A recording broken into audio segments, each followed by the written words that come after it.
Hey guys, balik lagi bareng gue Brian Solid. Oke, salah satu pertanyaan yang paling sering ditanyain kalau buat video iPhone adalah tentang battery health. Terakhir di video review iPhone 14 Pro setelah 1 tahun juga banyak pembahasan soal battery health di kolom komentar. Ada yang battery health-nya turun banyak setelah 1 tahun, tapi ada juga yang masih awet.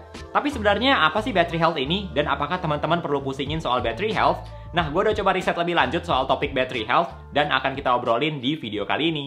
Oke, pertama-tama apa sih maksudnya battery health yang ada di iPhone kalian? Jadi simpelnya angka yang ada di battery health ini adalah informasi kapasitas baterai maksimum dari iPhone. Jadi pas teman-teman beli iPhone baru, battery health-nya akan menunjukkan angka 100%, tapi karena di iPhone pakai baterai lithium ion, seiring dengan berjalannya waktu dan iPhone-nya dipakai, tanpa harus bahas terlalu teknis seperti perpindahan lithium ion dari sisi positif, negatif, dan sebagainya, semakin iPhone-nya dipakai, cepat atau lambat kapasitasnya pasti akan berkurang. Dan semakin kapasitasnya berkurang, waktu pemakaian iPhone kalian juga akan makin berkurang. Mungkin contoh simpelnya iPhone teman-teman yang tadinya bisa dipakai dari pagi sampai pagi lagi, nanti lama-kelamaan seiring dengan kalian pakai iPhone-nya sehari-hari, kapasitas baterainya bisa berkurang. Mungkin nanti lama-kelamaan dari pagi sampai malam udah perlu dicas, atau bahkan dari pagi sampai sore baterainya udah mau habis. Nah, untuk iPhone sendiri, kalau dari website Apple ditulisnya battery health yang masih termasuk normal adalah yang masih bisa mempertahankan 80% dari kapasitas asli setelah 500 charge cycles. Kalau mau dikasih pengertian yang lebih gampang, artinya kalau battery health iPhone kalian masih menunjukkan angka di atas 80%, artinya baterai iPhone kalian masih bisa support atau memberikan daya yang cukup buat iPhone supaya tetap bisa mempertahankan performa yang maksimal. Nah, kalau battery health-nya sudah berada di bawah 80%, itu artinya sudah perlu buat diganti, supaya iPhone kalian baterainya nggak cepet habis,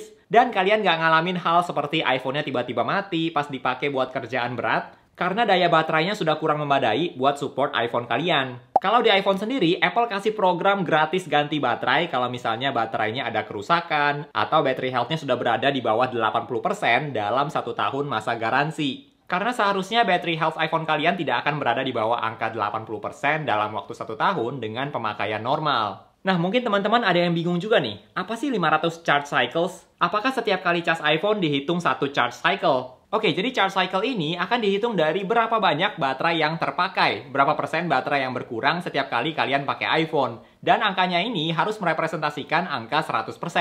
Jadi kalau misalnya hari ini teman-teman pakai iPhone kalian sampai tersisa 50%, terus kalian cas sampai 100%, nah itu artinya setengah cycle. Tapi kalau besoknya kalian melakukan hal yang sama, pakai iPhone-nya sampai tersisa 50%, terus kalian cas sampai 100% lagi, nah itu juga setengah cycle. Dan kalau kalian jumlahin dari hari sebelumnya, berarti totalnya sudah 1 cycle. Atau contoh lainnya, kalau teman-teman pakai iPhone kalian sampai tersisa 25% hari ini, terus kalian cas sampai 100%, dan besoknya kalian cuma pakai iPhone 25% atau sampai tersisa 75%, nah ini juga sudah dihitung sebagai 1 cycle. Jadi bukan berarti setiap kali teman-teman cas iPhone dihitung sebagai 1 cycle, tapi dari total baterai yang terpakai dan harus merepresentasikan angka 100%, itu baru terhitung sebagai 1 cycle. Kecuali kalau kalian pakai iPhone-nya sampai baterainya habis, terus kalian cas iPhone dari baterainya 0 sampai 100%, itu juga terhitung sebagai 1 cycle. Nah, karena Apple mendefinisikan battery health yang normal angkanya di atas 80% dengan 500 charge cycles,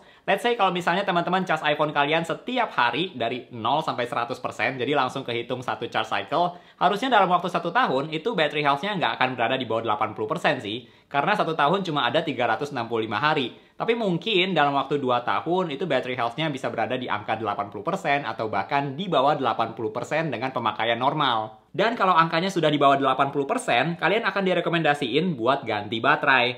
Untuk iPhone 14 Pro gua sendiri, sekarang udah gua pakai sekitar 1 tahun dan battery health-nya 89%. Yang artinya ya sesuai perhitungan lah. Kemungkinan sekitar 1 tahun lagi udah direkomendasiin buat ganti baterai. Nah, kalau teman-teman lihat di setting battery health, ada tulisannya nih, Peak Performance Capability, yang fungsinya buat kasih tahu seiring battery health-nya berkurang, baterainya masih memadai atau enggak nih buat support performa iPhone kalian. Kalau dari website Apple ada beberapa indikator yang bisa kalian baca dari setting ini. Yang pertama, Peak Performance Capability bisa kasih tahu baterai kalian kondisinya normal dan bisa support performa iPhone kalian. Terus kalau iPhone-nya udah pernah ngalamin unexpected shutdown atau tiba-tiba mati, berarti kemungkinan baterainya bermasalah. Terus ada battery health unknown kalau baterai tidak dipasang dengan benar atau baterai yang tidak dikenal. Lalu kalau battery health-nya udah berkurang signifikan atau sudah di bawah 80%, kalian juga akan dapat notif seperti ini. Dan kalau teman-teman ganti baterai yang bukan dari Apple, kalian juga bisa dapat notif yang kayak gini. Jadi teman-teman bisa cek status baterai iPhone kalian apakah masih bisa support performa maksimal atau enggak dari bagian Peak Performance Capability ini. Kalau di iPhone 14 Pro gua sendiri, yang sekarang battery health-nya 89%, arti statusnya ini bisa dibilang udah nggak sebagus pas awal pastinya, tapi masih bisa terbantu lewat software juga, supaya tetap bisa mendukung performa maksimal. Nah, karena battery health yang turun itu tidak terhindarkan, mau pakainya sehemat mungkin, itu juga pasti ujung-ujungnya akan turun. Apple juga bantu jaga battery health iPhone kalian lewat software.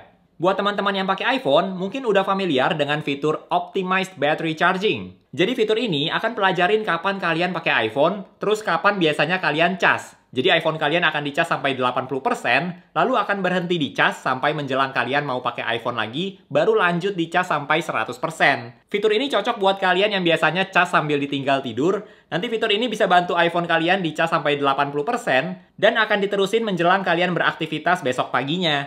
Selain itu, teman-teman juga mungkin pernah lihat notifikasi ini waktu lagi cas iPhone, ada tulisan Charging on Hold. Nah, ini juga fitur buat bantu jaga battery health iPhone kalian ketika iPhone-nya mendeteksi suhu iPhone-nya lagi tinggi. Dan ini biasanya kalau teman-teman pakai iPhone-nya sambil dicas, entah buat main games atau buka sosial media, nanti notif ini bisa muncul. Oke, karena battery health ini akhirnya pasti akan turun juga, mungkin teman-teman penasaran nih, gimana caranya supaya turunnya bisa lebih lambat, biar lebih awet. Nah, menurut gua, tips biar battery health iPhone kalian bisa lebih awet adalah dengan tidak melakukan hal-hal yang bisa merusak baterai. Simple banget. Yang pertama, baterai itu musuhnya panas. Jadi usahain iPhone kalian jangan sampai suhunya terlalu panas. Makanya Apple kasih fitur charging on hold tadi yang akan aktif kalau suhunya terlalu tinggi. Karena itu memang nggak bagus buat baterai. Kadang mungkin juga kita nggak sadar pakai iPhone-nya pas siang hari di outdoor dalam waktu yang lama dengan brightness yang tinggi sambil main games atau foto-foto. Nah, itu juga bisa bikin iPhone-nya jadi panas yang tentu saja nggak bagus buat baterai. Selain itu, kalau kalian pakai iPhone-nya sambil dicas, ini juga nggak bagus buat baterai.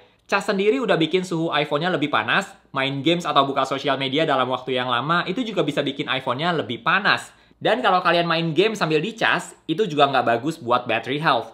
Buat teman-teman yang pakai iPhone, kalau kalian perhatiin pas lagi cas iPhone, itu dari baterai berapapun sampai 80%, biasanya suhunya akan lebih tinggi karena lagi fast charging. Tapi kalau udah di atas 80%, biasanya suhunya udah kembali normal. Makanya lebih baik jangan pakai iPhone-nya ketika dicas, supaya nggak tambah panas. Nah, mungkin teman-teman ada pertanyaan lagi nih. Kalau gitu lebih baik cas iPhone-nya di berapa persen? Atau lebih baik casnya sampai 100% atau 80% aja udah cukup? Sebenarnya buat jawab pertanyaan ini, ada penjelasan teknisnya sih tentang baterai. Jadi, ingat kan di baterai itu ada sisi positif dan negatif. Setiap kali iPhone kalian dicas sampai 100%, elektronnya akan menumpuk di sisi negatif. Dan ketika baterainya habis atau 0%, elektronnya akan menumpuk di sisi positif. Nah, kedua kondisi ini, 100% dan 0%, sebenarnya bukan kondisi baterai yang ideal karena elektronnya menumpuk di satu sisi. Yang bagus tuh sebenarnya ketika elektronnya menyebar dengan seimbang ke sisi positif dan negatif. Makanya biasanya kalian akan direkomendasiin buat cas sampai 80% aja udah cukup. Terus kalau kalian perhatiin, ketika teman-teman nyalain HP pas pertama kali setelah unboxing, baterainya juga nggak akan terisi 100% atau 0%. Biasanya kurang lebih terisi sekitar 50% buat jaga battery health juga. Tapi, menurut gue teman-teman nggak perlu terlalu pusingin soal ini sih. Kalau misalnya di hari itu kalian punya banyak aktivitas dan butuh baterai iPhone-nya supaya cukup, kalian cas aja sampai 100%, nggak masalah juga. Bukan berarti kalau dicas sampai 100% battery health-nya bakal langsung drop. Tapi kalau mau jaga battery health-nya supaya lebih awet, 80% aja udah cukup. Nah, kalau ditanya, jadi sebenarnya battery health ini penting atau enggak sih? Menurut gue jawabannya, kalian nggak perlu terlalu pusingin soal battery health. Pakai aja iPhone kalian dengan normal tanpa harus takut battery health-nya turun. Kadang gue juga ketemu orang yang bilang di kolom komentar kayak fitur-fitur iPhone-nya banyak yang dimatiin supaya baterainya bisa lebih awet dan nggak perlu sering-sering dicas. Fitur seperti always on display dimatiin, terus juga layarnya dibatasin sampai 60Hz padahal bisa 120Hz, dan banyak fitur iPhone lainnya yang dimatiin juga. Menurut gue justru sayang banget HP-nya nggak dipakai dengan maksimal hanya karena takut battery health-nya turun. Apalagi kalau kalian pakai iPhone tipe Pro yang juga fiturnya lebih banyak, tapi fitur-fiturnya dimatiin hanya karena takut battery health-nya turun. Sebenarnya kalau kayak gitu, lebih baik kalian beli iPhone yang tipe biasa atau bahkan yang tipe SE dengan fitur yang lebih sedikit dibandingkan kalian beli yang iPhone tipe Pro, tapi fiturnya banyak yang dimatiin. Gue sendiri juga nggak gitu perhatiin battery health sih selama ini. Bahkan terakhir dicek juga gara-gara mau buat video review iPhone 14 Pro setelah 1 tahun. Kalau nggak juga biasanya nggak akan gue cek. Karena menurut gua, HP itu kan seharusnya buat membantu aktivitas, pekerjaan, dengan pengalaman pakai HP-nya yang juga nyaman. Tapi kalau misalnya refresh rate-nya dibatasin sampai 60 Hz, padahal iPhone kalian bisa sampai 120 Hz hanya karena takut battery health-nya turun, menurut gue lebih baik dari awal kalian beli iPhone yang 60 Hz aja, nggak perlu sampai yang 120 Hz. Kalau menurut teman-teman gimana nih? Kalian termasuk user iPhone yang perhatiin battery health atau enggak? Coba share di kolom komentar ya. Atau berapa sih battery health iPhone kalian sekarang dan udah dipakai berapa lama? Coba share juga di kolom komentar. Oke, thank you buat teman-teman yang udah nonton video kali ini. Semoga kalian juga suka dengan video penjelasan kayak gini. Karena ini buat siapin videonya perlu baca artikel yang banyak supaya informasinya bisa selengkap mungkin dan teman-teman juga bisa paham.